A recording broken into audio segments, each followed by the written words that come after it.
Now, how did you get started in film? What was it that got you going, man? To be honest, at this time in my life, I definitely went through some hoops and as part of my journey.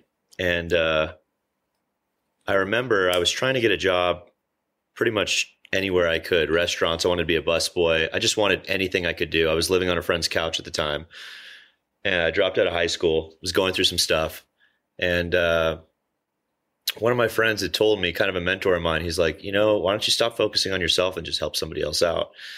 And Wow. the next day, I came across a woman who was struggling. She was very emotional, and she was explaining to me how she was being evicted and she needed some help. And I brought over a couple of my buddies. We moved this woman's stuff. I had no idea who she was. I helped her move her stuff into storage, and she became a good friend of mine. And 3 months later, she said, "Hey, I got my shit together. I'm back into producing. I never told you I was a producer, but would you be interested in this internship? They're looking for somebody." And I was like, sure. And I said yes. And I kind of kept that same mentality of seeing how I can be helpful and what more I can give and what I can do. And that's kind of led me to the position that I am today. I'm actually at the same place that I started. It's an agency called The Many, and I've been there for almost 10 years, about 9 years. That's really awesome, man. It's awesome too, like that perspective of my dad was a big person, and he always drilled into us, like, live a life of helping people. And my dad was the type of guy, like, we'd be driving down the road, and anytime someone was like, a car and a flat tire or something, he'd pull right over and he'd be out there, changing the tire himself, man. And he would do it. He would, if someone was walking down the street without a shirt, he'd take his shirt off. Like, that's the type of guy he was.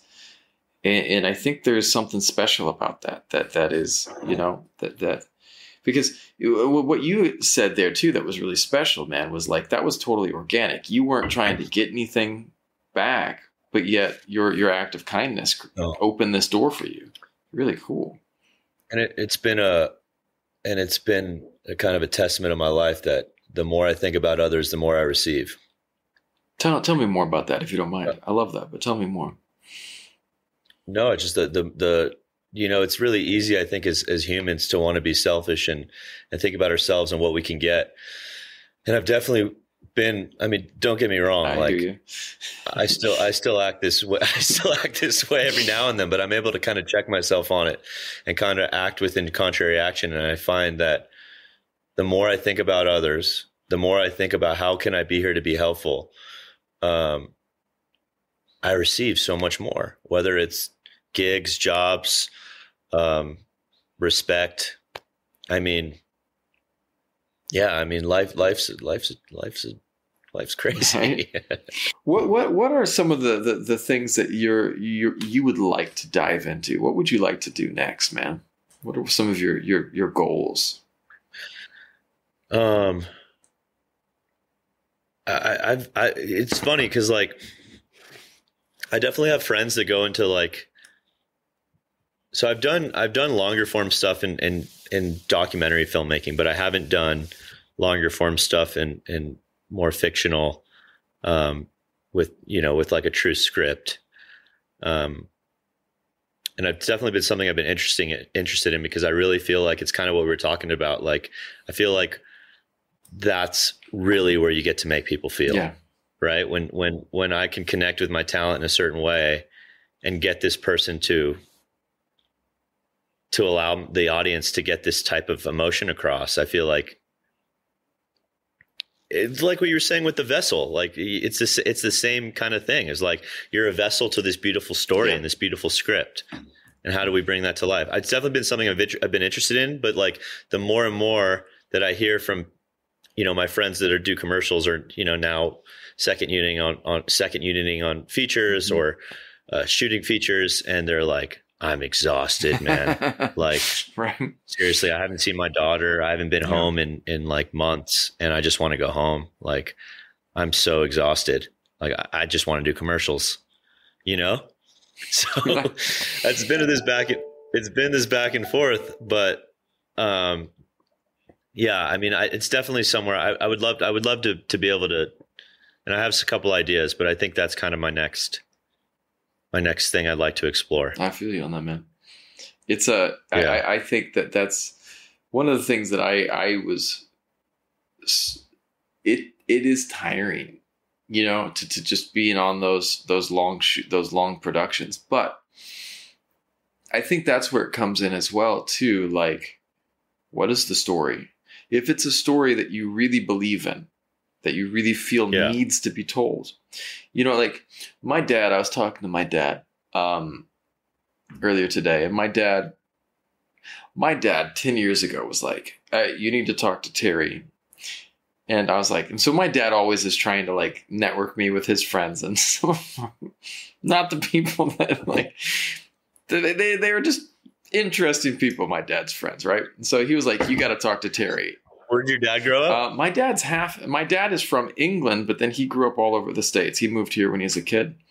Post World War II, everyone was like, rightio, we're not going to stay here much longer. You know, they all left England and moved all over to the States and Canada and stuff. So my dad was telling me all about his wife's cousin, Terry. He's like, Terry's got this story.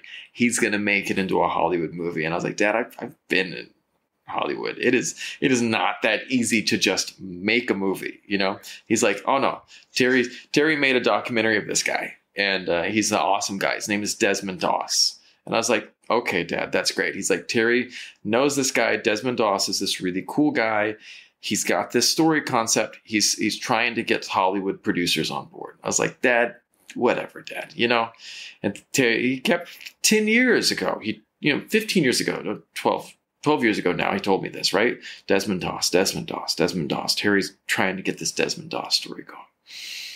And then finally he's like, oh, Terry's going to make this Desmond Doss movie. He's got these people on board. He's found some producers. And I was like, okay, right. You know, it's going to be something that's just like an offshoot. He's like, no, they got Mel Gibson on board. I was like, what?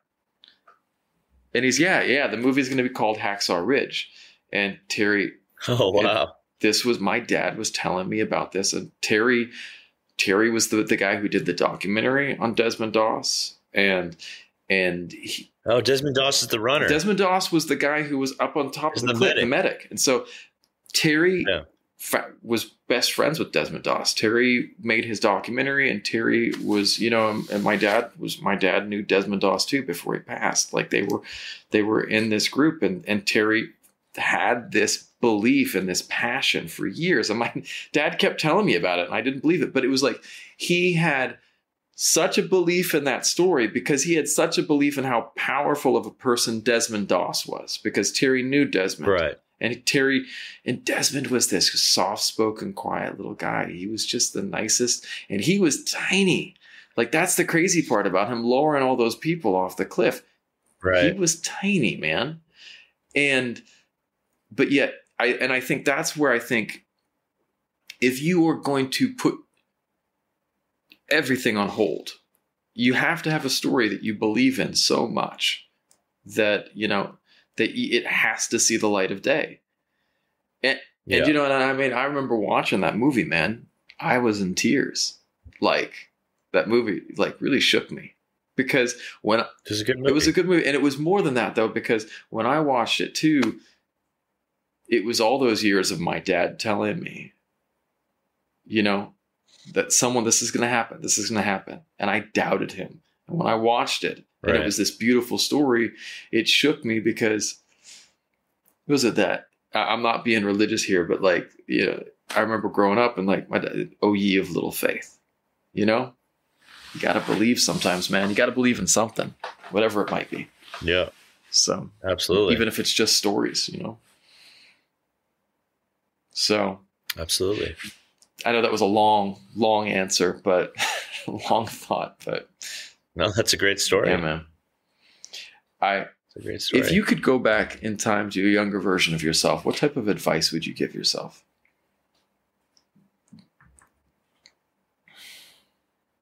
To give. Think about others and give. I like that. I think that's that's something more people can learn. Yeah. And sometimes I feel like most people kind of figure it out, but it takes some people longer than others. You know, I'm grateful that I got to learn and figure that out so young. But and like I was saying, there's definitely times where that's not what my MO is for the day. Right. I feel you, man. And I usually end up disappointed, but when I make that my focus, and that I'm here to see how I can be helpful today, my life is so much better and so much more full. I love that. Now, if you had like Aladdin's lamp and you could rub it, what would you wish for? What I wish for?